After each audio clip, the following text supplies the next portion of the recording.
وصفة النهاردة هي فطاير هتكون سريعة من غير خميرة ولا بيكنج باودر ولا حليب، 3-4 مكونات بالكتير قوي، وفي نفس الوقت هتكون مورقة من غير ما نقعد نطبق كتير. هي وصفة سهلة قوي وسريعة، وكمان هنعملها محشية علشان تنفع كده وجبة متكاملة للغدا او للعشاء. لو نفسكم في حاجة جديدة بجد الوصفة دي سهلة وسريعة، ولو أول مرة بتشوفوني أنا مرت، وما تنسوش إن انتوا تعملوا لايك للفيديو ومشاركة، ويلا نبدأ على طول. اول حاجة هحتاج ل4 كوبايات من الدقيق الخاص بالمعجنات او دقيق لكل الاغراض.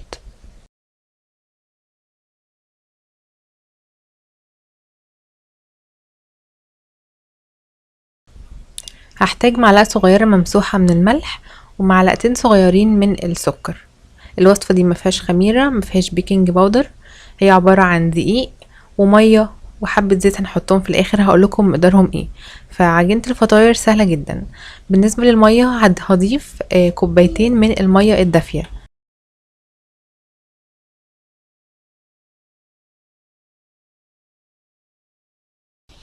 بعد كده بقى نبتدي نعجن او نستعمل العجان زي ما تحبوا.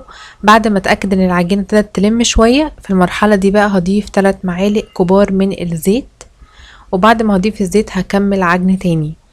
العجينه بتاعت الفطاير دي بتكون عجينه طريه قوي وشويه بتلزق، يعني لما تلاقوها بعد ما تخلصوا عجن فيها شويه بتلزق في ايديكم فده عادي، العجينه هيكون ملمسها كده. في الاخر لما اجي اخلص خالص او لما اجي اشيلها من الطبق اللي كنت بعجن فيه او من على الرخامه اللي بعجن عليها، اخلي ايدي فيها شويه زيت وانا بشيلها. تمام. دلوقتي انا هوريكم القوام بتاعها، زي ما انتم شايفين طريه قوي ناعمه كده، ملمسها ناعم وفي نفس الوقت فيها مرونه جميله وفيها شويه تلزيق في الايد.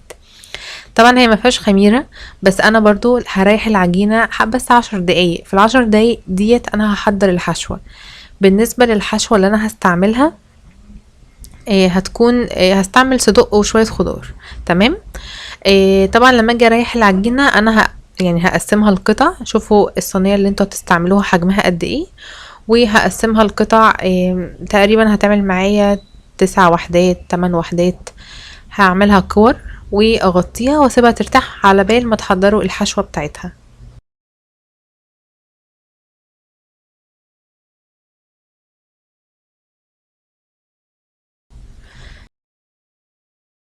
هشوح شوية بصل على النار واضيف عليها الصدق، وهضيف شوية خضار بقى، فلفل اخضر، طماطم، وهقلب كله مع بعضه. وطبعا هضيف شوية ملح وشوية فلفل اسمر، شوية كزبرة، مش هضيف بهارات كتير.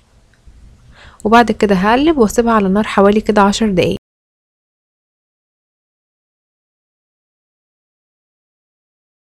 بالنسبة لي جبت صينية ودهنتها كويس قوي بالزيت، وبعد كده بقى الفطاير بتتعمل او بتتفرد بالزيت والسمنة. فانا ضفت على الرخامة او حطيت على الرخامة شوية سمنة فلاحي على شوية زيت، وابتديت ان انا افرد كده. هتلاقوني حتى ما استعملتش النشابة لان اللي هي العجينة بتكون طرية قوي وبتكون سهلة قوي في الفرد، والتقطيع اللي فيها ده مش هيعمل اي مشكلة خالص. هي علشان انا برققها قوي فطبيعي يحصل فيها فتحات او تقطيع، كده كده لما بنحط كذا واحدة او كذا طبقة على بعض مش بيبان. انا بقى عجباني الطريقه دي، او ما اقدرش اقول انا اخترعتها، يعني انا كنت قاعده نفسي في فطيره في نفس الوقت مكسله ان انا اقعد افرد واطبق واحشي وبتاع، فقلت اعملها كلها في صينيه واحده. فانا يعني مثلا لو انا معايا 8 وحدات او 8 وحدات من العجين يعني، فانا عملت 4 فردتهم فوق بعض، من كل واحده وواحده بدهن شويه برضو من السمنه او الزيت، وبعد كده هحط الحشوه، وبعد ما احط الحشوة هكمل فرد الباقيين. الطريقة دي بالنسبة لي اسهل من ان انا اعمل كل واحدة لوحدها يعني.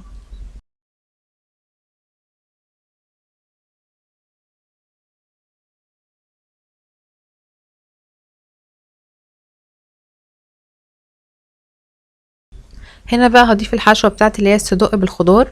وبرضو حبيت اقول عشان انا ما قلتش في المقطع اللي فات ان انا الحشوة دي تحطوا عليها طبعا الملح، فلفل اسمر، يعني ما تحطوش فيها بهارات كتيرة، والصدق اصلا بيبقى فيه بهارات يعني. الخطوة دي اختياري، برضو حطيت شوية موزاريلا ورشة من الجبنة المبشورة اللي هي التركي، برضو كانوا موجودين عندي فحطيتهم. وهفرد بقى بقية الطبقات زي ما قلت لكم، وبين كل طبقة وطبقة كنت بدهن شوية زيت، وعلى الوش هحط شوية جبنة موزاريلا او اي نوع جبنة انتوا تحبوها. انا بس ما جبتش الخطوات وانا بفرد فيها للمرة التانية عشان خلاص انت شفته اول مرة، فمش محتاجة اطول الفيديو عن كده. وبس كده. في الوقت ده الفرن طبعا هيكون سخن، انا حطيته في الرف في النص في الفرن على درجة حرارة متوسطة. وبس لما اخد وش من فوق طلعتها من الفرن، كانت تحفة. مورقة من جوه، واحسن حاجة تتاكل طبعا وهي سخنة. وبس كده، هستناكم تجربوا الوصفة وتبعتولي تطبيقاتكم على الجروب بتاعي على الفيسبوك، بسيب كل اللينكات في صندوق الوصف تحت الفيديو. واشوفكم في وصفة جديدة، وباي باي.